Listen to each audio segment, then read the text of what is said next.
गणतंत्र दिवस के पावन अवसर पर जो घटनाएं घटी उसका देश का कोई भी सामान्य नागरिक भी इस चीज़ को स्वीकार नहीं करेगा जी। और ऐसे जो लोग हैं उनको माफ़ नहीं करना चाहिए, क्योंकि तिरंगे की शान बान और आन के लिए जी। हरियाणा का किसान का बेटा बॉर्डर पर है, जी। अपनी जान कुर्बान करने के लिए तैयार रहता है। जी। और मुझे भरोसा पूरा है कि हरियाणा का किसान उन लोगों के साथ जो तिरंगे का अपमान करते हैं वो कभी नहीं रहेगा।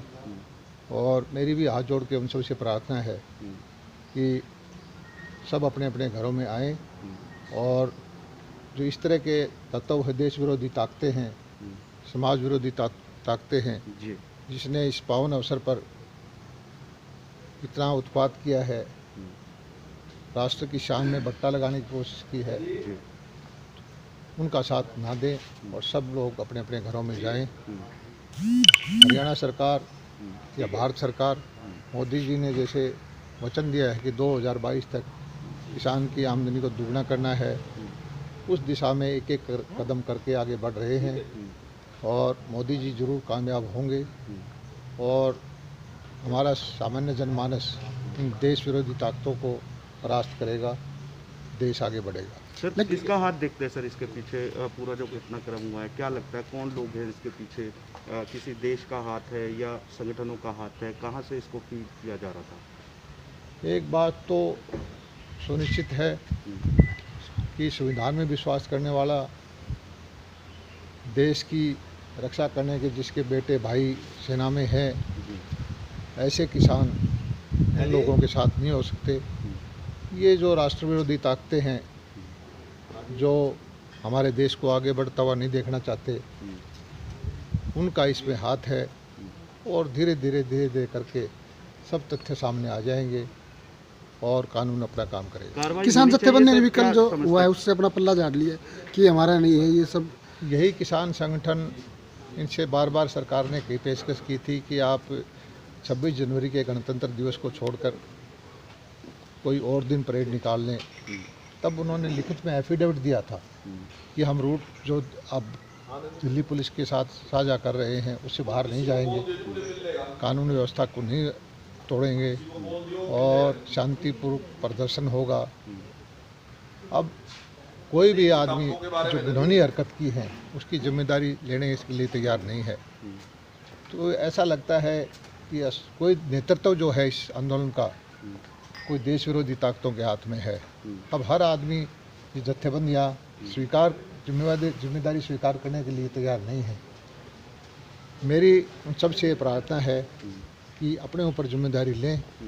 इस आंदोलन में देश विरोधी ताकतें घुसी हुई हैं, उनका साथ ना दें। सब किसान अपने अपने घर जाएं और देश को आगे बढ़ाने के लिए जो उनका योगदान है वो करें। कार्रवाई होगी सर इस पूरे मामले पे जो दोषी हैं उनके खिलाफ? क्या लगता है क्यों नहीं होगी? जिसने इतना घिनौना कृत्य किया है, हर देशवासी ये चाहता है कि ऐसे तत्वों को अलग करे और वो कानून के शिकंजे में उनको ले। एक फोटो सामने आ रही है दीप सिद्धू की और कहा जा रहा है कि बीजेपी के नेताओं के साथ उनके रिश्ते हैं, कई फोटो वायरल हो रही है, उसको लेकर क्या कहेंगे सर?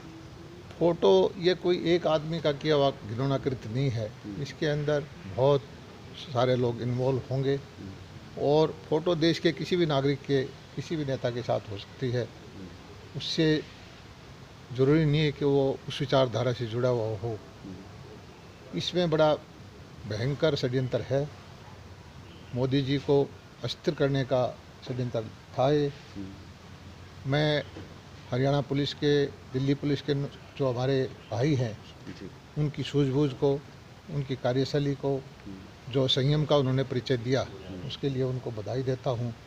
वरना इस किसान आंदोलन में जो किसानों के नेता हैं, उन्होंने ऐसा कृत्य किया था कि वहाँ लाशें बिछ सकती थी। समाधान क्या देखते हैं सर? आंदोलन कैसे खत्म होगा? देखिए, आंदोलन तो खुद खत्म होगा। आंदोलनकारियों के जो नेता हैं, उनका ध्येय देश को अस्थिर करना नहीं हो सकता। इसमें कोई और ताकतें हैं जो सत्ता की लड़ाई लड़ रही है।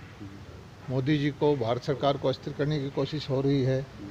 और अव्यवस्था फैलाकर जो एजेंडा है हमारे दुश्मन देशों का, उनके एजेंडे पे काम कर रही है और भारत का जनमानस उस एजेंडा को कामयाब नहीं होने देगा।